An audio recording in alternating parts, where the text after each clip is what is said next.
Hi, and welcome to the Rotary eClub of Silicon Valley's program for this week. My name is Mitty Chang. I'm the president for this Rotary Club, and I'm very excited this week to introduce to you a very important speaker. But before we introduce her, I just want to go around the call and introduce some of our members and guests on the call.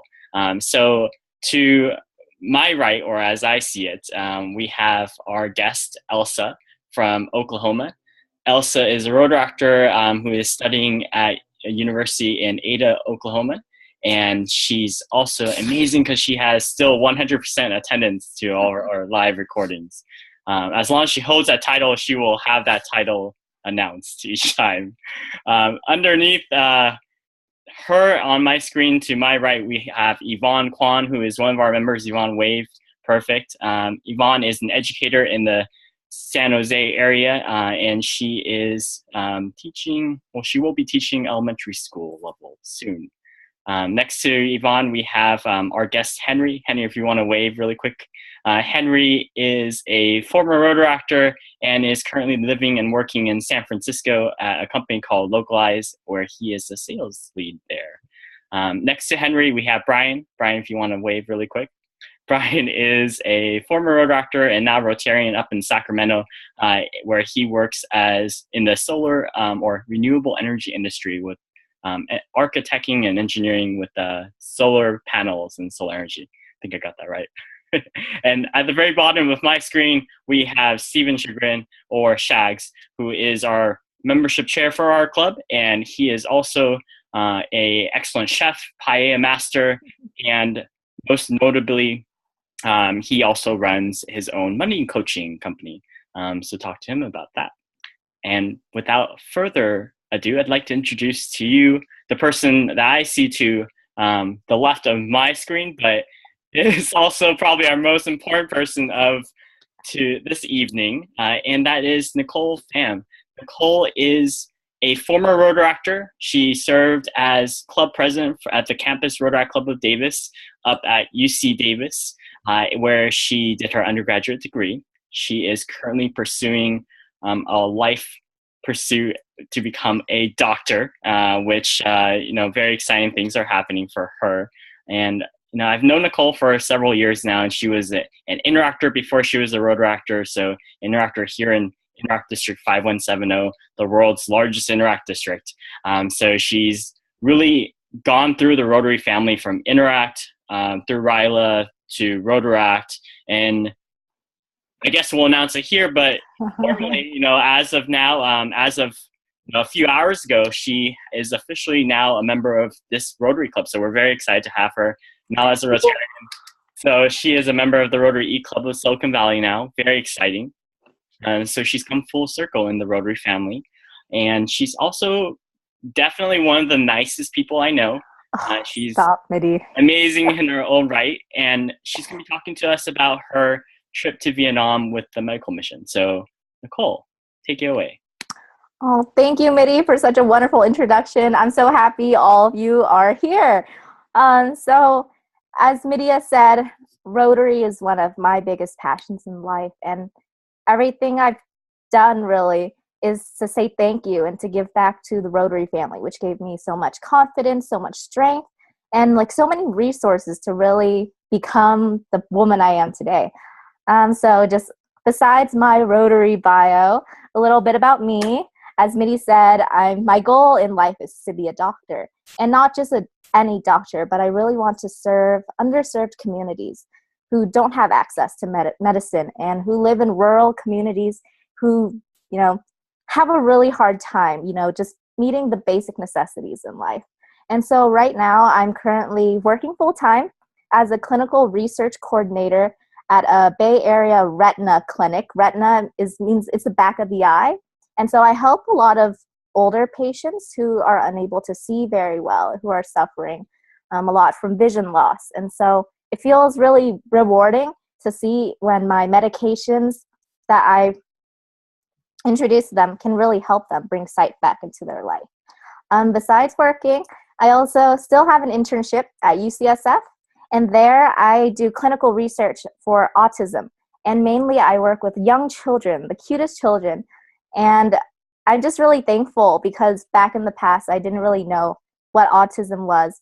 I really had just this really singular definition of what autism looked like to me. But now I really understand why it's called autism spectrum disorder.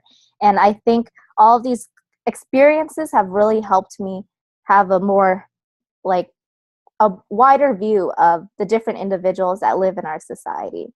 And it's made me a better person, in my opinion. And I really just love being with my patients. Like, 8 hours a day, no problem, because my patients are awesome every single day.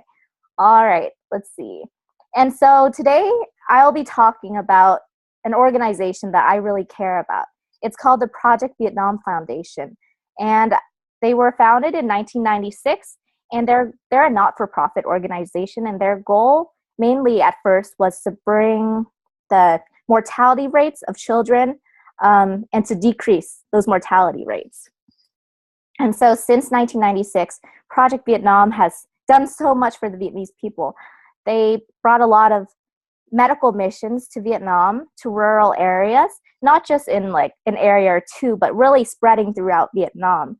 And they brought not only medical supplies and things like medicine, toys, but they also brought a lot of knowledge. A lot of doctors and nurses came to Vietnam to train the local doctors and nurses, medical assistants. That way they could have that knowledge to apply to their practice, to their hospital.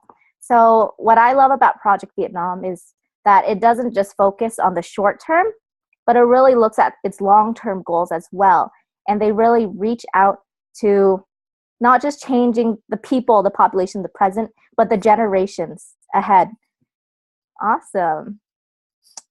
Okay, so as to date, Project Vietnam has worked in over 43 different provinces in Vietnam. That's actually a lot. It's wonderful, and I'm very lucky to have been a participant, a volunteer in a medical mission. So the medical mission that I went on was called the Summer Service Camp, and it mainly targets, I guess, college students, young professionals who really want to give back to the Vietnamese community, and you don't have to be Vietnamese. The great thing is you get to shadow a lot of physicians and get to work in a lot of different clinics, and you get to rotate a lot within the different clinics as we move from different sites to reach more populations. So I actually have a video that was made during my trip in Vietnam, and it kind of gives you a gist of our experience. It wasn't just any medical mission, but it really brought all of us campers, volunteers together as a family. So I hope I don't mess this up, but I'm going to share my screen. All right. And I hope you all enjoy the video. Can you see my screen? I think so. All right.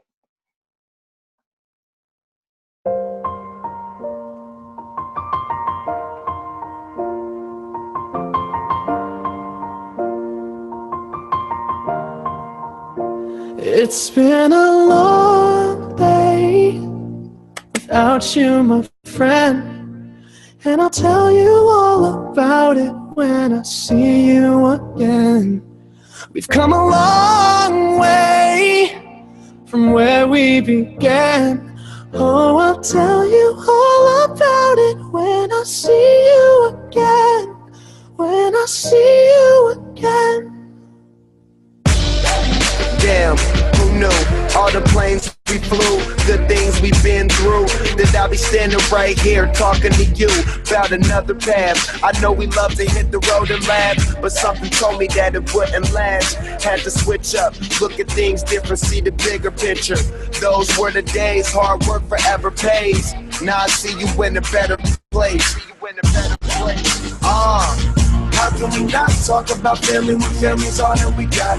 Everything I would do, you were standing there by my side, and now you gon' be with me for the last ride. It's been a long day without you, my friend, and I'll tell you all about it when I see you again.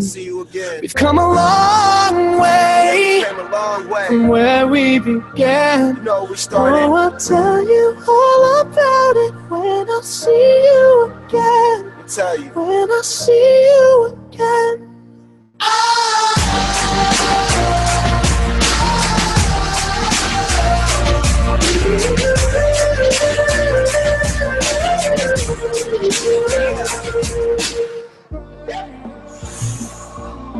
both go out your way, and the vibe is feeling strong. And what's small turn to a friendship turn to a bond, and that bond will never be broken. The love will never get lost.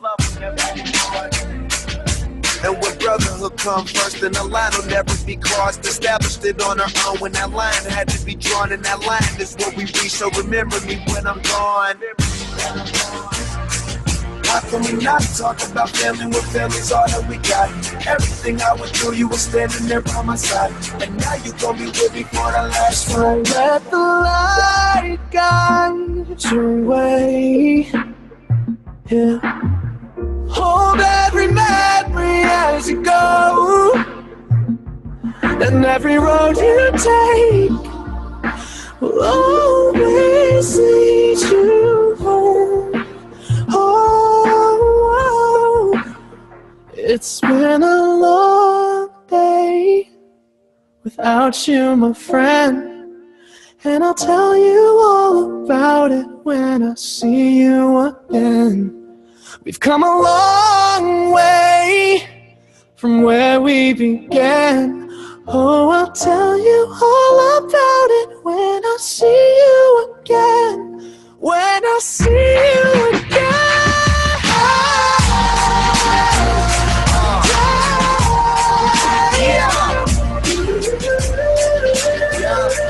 When I see you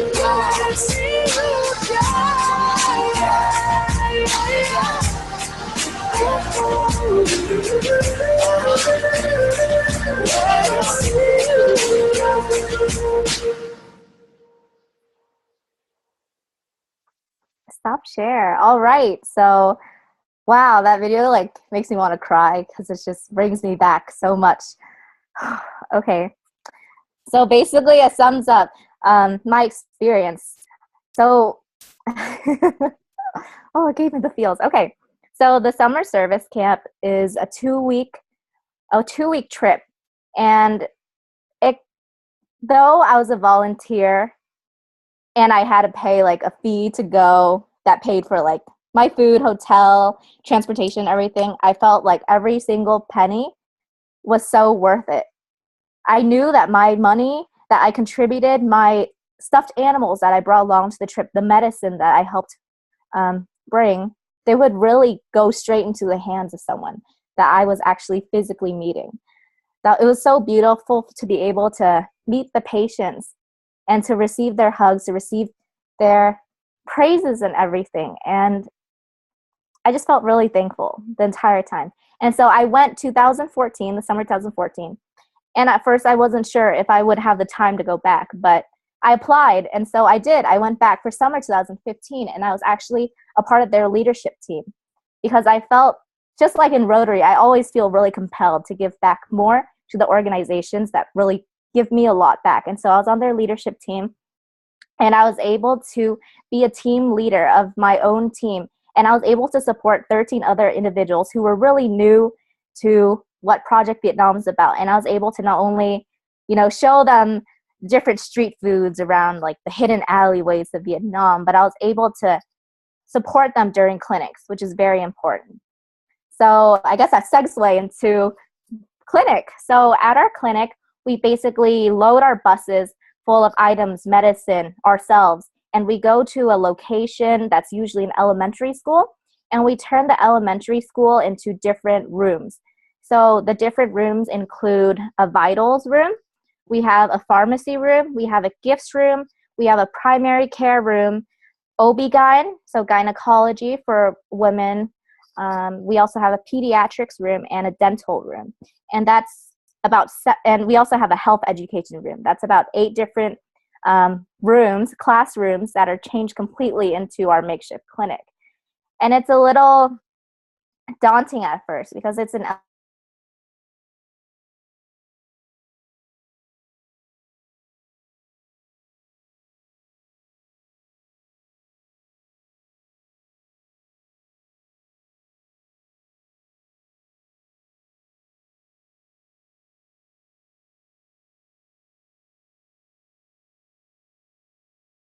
and it's pretty crazy seeing young children sitting in people's laps, putting their head in dentists' laps just to get their teeth pulled out. in America, that wouldn't fly. But, you know, in the foreign country, these children, they're just so thankful to be given the care. And as a volunteer, it's really wonderful to be able to be there with the doctors. As a fluent Vietnamese speaker, I was able to translate for a lot of the doctors. So it's about 60 student volunteers and about 40 doctors. So it's about a team of 100, just so you guys get an idea. And I'm translating, I'm running around getting different things for people. And at the same time, I'm doing vital signs. It's organized chaos, but it's really, how do I even describe it? It's just, the energy is just goes on. You wake up at 6 a.m. in the morning, and then we drive for a few hours to wherever our clinic is, and then we set up, and then we work all the way till 8 p.m. It's always a 12-hour day. And sometimes we don't even take lunch because we just want to keep helping more people, because we have patients lining up out the door, out like around the corner. Just they traveled for hours to reach us. And so we always felt it was our honor to try to see every patient we could. And so we did that for 2 weeks. But luckily, between the 2 weeks, we were also able to travel, as you guys saw in the video. We did a lot of things. I caught 4 fish with my hands, my bare hands, and I also ate those fish after. I know, I'm a little barbaric, but it was delicious. And also, I think the best part about working so hard together in the clinic is that we're able to bond, not only in clinic, but outside in our excursions. Being the team leader, I was actually very apprehensive. I was scared that my team, they wouldn't get along or something. But then, honestly, we fell in love with each other the first day. And we like went out for some Vietnamese coffee, and we were instantly friends because we had a goal we were all working towards with each other. And I think it was that goal that really propelled us to the high level of productivities. And so also, besides the work that we did at clinic and the excursions we did, a lot of times we had to prep medicine, and we had to move things from our bus to our hotel. And those were a lot of nights spent working. So I felt like the work never ended during the 2 weeks, which was pretty intense, especially with Vietnam. I don't know if some of you have been to Vietnam, but it's crazy humid. It's super humid. There are mosquitoes trying to bite you every second. And it's very dusty, very jungle-like. So it's a lot of different circumstances. Also, when we were in Vietnam, we went through a lot of problems with the government, actually. A lot of times, they wouldn't understand our situation, and they would try to they would try to close our clinic sometimes so they could take our medicine for themselves, it was really hard. But we had all of our paperwork, we had our permits, and so even when there were moments where we felt like our clinics were going to be closed, we always had proof that we were there legitimately and that we were doing good things for the people. And we weren't there to give presents. We weren't there simply to say hello and then leave. We really wanted to give a lasting impact to the Vietnamese people. And so during the 2 years that I went, that's exactly what we did. Even though we had hiccups during our journey, we always jumped over those hiccups. And I guess I'll share to you 2 really big, impactful moments. The first year that I was on the medical mission, I didn't know anyone. I've always wanted to go on a mission, but I didn't know which organization I could trust, which one was legitimate, until I heard about Project Vietnam and saw that there were a lot of people from Davis who had gone the years prior. And so I was actually the first person to send in the application. And so I was very eager. That summer, 2014, I felt like there was a lot of personal growth because I was still a little shy, I didn't really know my place of where I belonged yet. I remember I was at an orphanage and I met a young boy who, he looked like he was 5 years old, but his paper said he was actually 16. He lived in a region where they had gone through a lot of Agent Orange, a lot of problems. and he was able to read to me his entire medical record in English. I was astonished. I didn't understand how a boy who had never had access to, schooling could be so smart. But yet he was helping other patients, other children in the orphanage go from room to room. And that moment kind of really taught me a lot about how much an individual can grow and flourish even in the toughest conditions. And then the second year I went, 2015, I learned a lot about teamwork and cooperation and the importance of being in a group, being in a cohesive group. And so every time I saw my team work so hard in their respective positions, it just made me so happy. And I remember there's one day I had a fever and I was sitting in a corner just so tired. And then one of my high schooler volunteers actually came up to me and she gave me a cup of cold sugar cane. And I was just so blown away that even though she's very young, she noticed when I was down or when any of us were down. And she gave me a lot of support too, not just me giving her support. And so Project Vietnam has given me a lot of not just medical experience and exposure, but it's given me a lot of confidence, a lot of strength, and has really showed me resilience even in the toughest conditions. Yeah, and I think that's it. Hey! Thank you. Great job, Nicole. That was wonderful. I'm sorry, my feelings just kind of spilled like a waterfall. Oh, I just love Project Vietnam so much. That's awesome.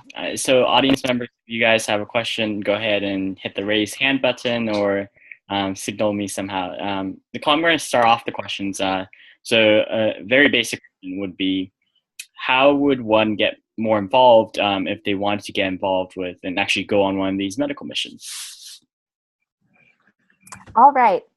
That's something I should have brought up, but thank you, Mitty, for asking the question. So to get involved, let's see. I believe the applications come out around December, and the applications can be found on projectvietnam.org. And basically, you fill out the application, and you have to send in a series of paperwork, for example, like copies of your passport, things like that. And then you apply, and then it's on a rolling basis. So they kind of interview people after they get a certain batch. And then interviews are probably around February, March time. But I really highly recommend applying as early as possible. That way your application will have time to be received and considered. It's very competitive nowadays because a lot of people are hearing about it. But they accept around 60 to 70 individuals. Yep. Awesome. What are some of, the qualifications that they're looking for from candidates, Yeah, so what they want really are truly passionate individuals. You don't have to be a pre-med, you don't have to be a Vietnamese speaker, but you have to show that you really want to help others. And all the individuals that I've met on the trip the past 2 years are highly exemplary individuals in society. I've met people who want to be teachers. I've met people who want to be doctors, nurses, and they just show a lot of compassion. And I think that really shows when you interview. The important thing is to show your compassion. Awesome. And I do see a question from Henry in the chat, and I know that Henry's not able to use the microphone, so I'll just go ahead and ask this question to you. His question is, did the missions take place in North, Central, or South Vietnam? So they actually try to hit up a lot of different regions. So the first year I went, 2014, that was in the North. And then the second year I went, it was in the South. So it's kind of all throughout. It depends on where Project Vietnam is able to get a spot. They have to work with the government and local organizations. That's kind of a rule in Vietnam where as a not-for-profit in America, if we go to Vietnam to do mission work, we have to partner up with a Vietnamese organization based in Vietnam. So we worked with the Red Cross in Vietnam. And so we try to hit areas that really need a lot of help. But it's all throughout Vietnam. Awesome. Nice. What's one thing that you really miss about your trip? What's one thing what? You miss about your trip? What do you miss the most? I miss my friends. I honestly, I miss the people. It's kind of crazy when I'm gone from home for so long, yet a complete stranger makes me feel like family. And I think that's like every patient that I meet, they treat me like family. And that's what I love the most. That's terrific. Thanks, Viddy. Yeah. Well, Wonderful mission and great service work. Thank you so much for your work with that. Thank you, Shags. They're wonderful. And I really love working with them because I can see directly where the impact is, and I can see where the money is, where the medicine's going. And so I know that I can really depend on them and that they'll support me as well. When you see the eyes and the expression on the face of the people you help, it makes the mission so much nicer. Definitely. So. I do see a question from Brian. So Brian, go ahead and ask your question.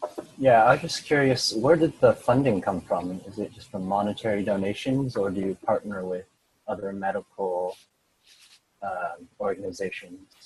So Project Vietnam, we actually hold, I believe, like a very big gala in the fall season, which has a lot of influential individuals that attend this gala, and all proceeds, paintings, sculptures, all sorts of art is sold at this gala, and there's live music and everything. And all the proceeds, I would say, go straight to Project Vietnam.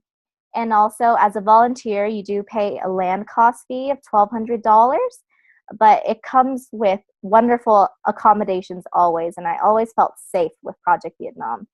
And so Project Vietnam also holds fundraisers all throughout the year, and it's based in Southern California, but nowadays there are volunteers coming from Canada, from all the Midwest, all different states and regions. So more fundraisers are happening and more money and awareness is going towards the organization. So if you're like an art student, what kind of artwork is sold there? Is it like student work, or is it just like if you're a student and you wanted to fundraise, like could you contribute your work to the gala? Or so the gala, I think they actually get work, like actual artwork, donated from very famous artists. I don't think they're actually like student work. It's more professional. Definitely. And then they auction it off like fancy style. But I think that would be a really cool idea to have like a showcase of like, things like that. Very innovative fundraisers. I ask because I'm a studio art major, so. That's wonderful. I'll think about that. Awesome, Elsa. And of course, Elsa, we will have maybe some fundraiser ideas for you as well. So we'll chat offline about that. Yvonne, would you like to ask your question? Sure. Awesome presentation. So passionate. What is one piece of advice you would give to someone who wants to apply to go on one of these missions? So I guess the biggest advice I'd give to the person is that when you go to Vietnam, when you go on any medical mission, don't go expecting to get something out of it. Like, don't ever go selfishly. Like, I think the most important thing about being a medical mission volunteer is to be able to empathize with the people and to, understand their sufferings. It's very important. A lot of people don't really know how to empathize well. And so I think those who want to volunteer should really be prepared to, be very open to the new circumstances that they may be put in and to meet these people that are so different from them. Yet, they're also human beings. I think empathy and just being very open about the situations that may occur. Yeah. Awesome. Thank you, Nicole, for answering the questions. I think that's all the time we have. Today we're going to turn it over to you for some closing comments, and then I'll go ahead and close out the meeting.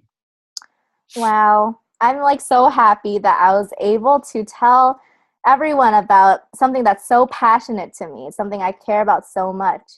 But the craziest thing to me is that it's not only passionate to me, but it's also passionate to the hundreds of volunteers that have gone prior to me and how many more lives it will impact in the future. So I just want to thank you all for just being great humanitarians in life. It doesn't have to be for Project Vietnam, it doesn't have to be for Rotary, but you know, it's always important, I think, to give back and to just do more than be who you are, but to be more for everyone else in the world. So thank you for listening to me spew my feelings and my thoughts out. But it was really wonderful getting to know all of you and to meet some of you for the first time. So I can't wait to get to know all of you more. Thank you, Rotary eClub of Silicon Valley. Yay! You're very welcome. Nicole, thank you so much for an excellent presentation. Our guest again this week was Nicole Pham, talking to us about the Vietnam Medical Mission projects.